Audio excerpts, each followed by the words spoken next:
Hello everyone, good evening. देखिए 1 year का BEd और एमएड आपका कब से स्टार्ट होने वाला है, प्लस में जो कैंडिडेट 2 ईयर्स का बीएड किए हुए हैं क्या उनका डिग्री इनवैलिड हो जाएगा।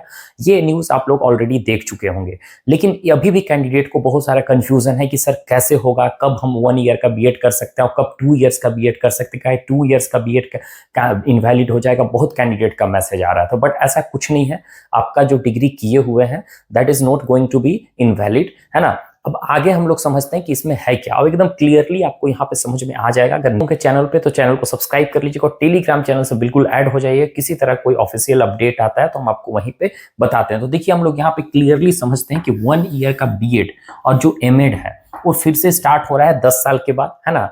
तो ये कब से स्टार्ट होगा, तो सिंपली हम आपको बता दे रहे हैं कि ये स्टार्ट आपका 2026 से स्टार्ट होगा और उसी टाइम से आप इसको कर सकते हैं। लेकिन कब कर सकते हैं, इसका कुछ सिनेरियो है जिसको आज अभी हम लोग इस वीडियो में समझेंगे, है ना। और 2 ईयर्स का जो बीएड है इनवैलिड नहीं होने वाला है, तो ये टॉपिक आपका सिंपली खत्म हो गया। जो भी कैंडिडेट 2 ईयर्स 1 ईयर्स कुछ भी किए हुए हैं, ठीक है, 2015 के अकॉर्डिंग पहले 10 साल पहले जो 1 ईयर का था वो कुछ कैंसिल नहीं होने वाला है। 2 ईयर्स का किए हैं कोई दिक्कत नहीं है ना। वो चेंज होते रहता है डिग्री में, कभी एनसीटी वाले जो चेयरमैन है वही बताए थे, तो वो सब से टेंशन नहीं लेना, वो अपडेट होते रहता है कुछ ना कुछ। तो अभी हम लोग यहाँ ये जानेंगे कि ये प्रोसेस क्या है बीएड और एमएड के लिए 1 ईयर का। तो देखिए 1 ईयर का बीएड अभी सिंपली हम लोग जान रहे हैं कि एक जो बीएड कैंडिडेट कब कर सकते हैं। आपके पास एक बैचलर डिग्री होना चाहिए, ठीक है, आपके पास बैचलर डिग्री होना चाहिए, तब जाकर आप बीएड में एडमिशन ले सकते हैं 2 ईयर्स का, ठीक है, 2 ईयर्स का।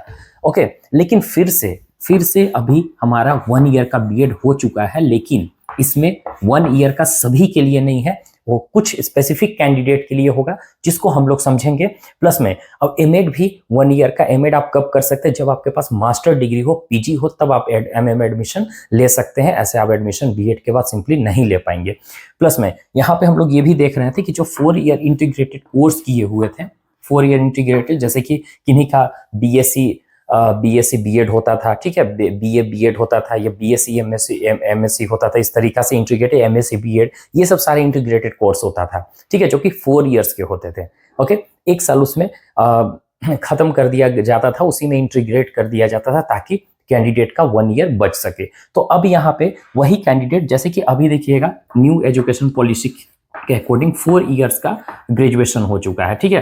तो जो कैंडिडेट 4 ईयर का ग्रेजुएशन कर रहे होंगे, जो कैंडिडेट 4 ईयर्स का ग्रेजुएशन कर रहे होंगे इंटीग्रेटेड, तो उनका 1 ईयर का बीएड कर सकते हैं, ठीक है। अगर आपने 3 ईयर्स का ग्रेजुएशन कर रखा है तो आपको सिंपली 2 ईयर्स ही लगेंगे, ठीक है, 2 ईयर्स ही लगेंगे। लेकिन जो कैंडिडेट 4 ईयर्स का ग्रेजुएशन करेंगे तो उनको बीएड में एडमिशन लेना है तो उनके लिए 1 साल दिया जाएगा। प्लस में अगर आपने बैचलर डिग्री कर रखा है, प्लस में आप पीजी करना चाहते हैं, तो पीजी आप 2 साल का किए होंगे, पीजी बेसिकली 2 साल का होता है बैचलर के बाद, है ना। 3 ईयर्स ये और 2 साल ये, तो टोटल 5 ईयर्स आपने दिया। तो अब उसके बाद अगर आप बीएड करना चाहते हैं तो आपको वहां पे 1 ईयर लगेगा, ठीक है। यहाँ पे आपको दो, ऐसे पहले कैंडिडेट क्या होता था कि पीजी कर लिए हैं, उसके बाद फिर अगर वो बीएड करना चाहता तो भी 2 साल उनको देना पड़ता था, लेकिन ऐसा नहीं है। अगर आपने पीजी कर रखा है और आपके पास ग्रेजुएशन डिग्री है तो आपको 1 ईयर का ही बीएड होगा, लेकिन वो 2026 से आपको ये लागू होगा। ओके, अब उसके बाद आते हैं एमएड पे। तो ये वाला क्लियर हो गया होगा कि बीएड इंटीग्रेटेड मतलब कि आपके पास 4 ईयर्स का होना चाहिए, है ना। अगर आपने पीजी कर रखा है या फिर बैचलर डिग्री आपका पास इंटीग्रेटेड है 4 ईयर्स का, तब आप बीएड करेंगे तो 1 ईयर लगेगा। अगर पीजी कर लिए हैं तो ऑलरेडी आपको वहाँ पे जब आप एडमिशन लेंगे बीएड में तो 1 ईयर का लेना होगा, ठीक है। लेकिन पीजी नहीं किए हैं, 3 ईयर्स का बीएड किए हैं, तो बीए किए हुए हैं या बीएससी, तो आपको वहाँ पे 2 साल का लगेगा। अब एमएड की बात करें तो देखिए एमएड में बेसिकली आप जान रहे थे कि ये आपका पोस्ट ग्रेजुएशन मास्टर डिग्री होने के बाद ही होता है। जैसे कि 2 ईयर्स का आप सिंपली बीएड किए हुए हैं, ठीक है, जैसे कि कोई कैंडिडेट है कि पीजी किए हुए हैं, फिर मास्टर डिग्री है, उनके पास बीएड है, ग्रेजुएशन है, ठीक है, उसके बाद अगर एमएड करना चाहते हैं तो उनके लिए 1 ईयर का होगा, ठीक है। पीजी भी कर लिए, पीजी के बाद ही एमएड होता है, ओके, और 2 साल का बीएड किए हुए हैं तब।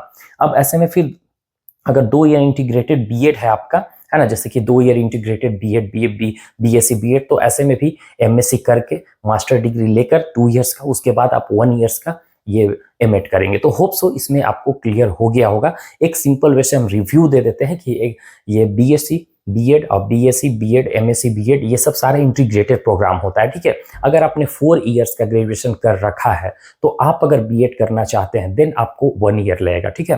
3 इयर्स का किए होंगे तो आपको दो इयर्स लगेगा बीएड करने में, ओके। अगर आपने ग्रेजुएशन, ठीक है, बैचलर डिग्री प्लस में पीजी कर लिए, मास्टर डिग्री, ठीक है, 5 इयर्स का, 3 इयर्स इधर और दो इयर्स एमएससी के लिए या एमए के लिए, तो ऐसे में अगर आप फिर से बीएड करना चाहते हैं, टीचिंग फील्ड में आना चाहते हैं, तो आपको वहां पे सिर्फ और सिर्फ 1 इयर्स लगेगा, क्योंकि आपने 5 इयर्स ऑलरेडी दे रखा है, ठीक है। अगर आपने जैसे कि एमएससी करना, तो एमएससी का अलग सीन है। अगर आप बीएड के बाद एमएससी करना चाहते हैं तो उसके लिए आपको 2 इयर्स लगेगा। फिर उसके बाद अगर आप एमएड करना चाहते हैं देन आपको 1 ईयर का लगेगा, है ना। तो होप सो आपको क्लियर हो गया होगा। एमएससी या एमए बोथ दोनों आप समझिएगा। हम एमएससी बोल रहे हैं तो ऐसा नहीं कि एमए वाले के लिए नहीं होगा, सभी के लिए है। मास्टर डिग्री किसी भी फील्ड से हो आप कर सकते हैं, okay. Bye, take care everyone.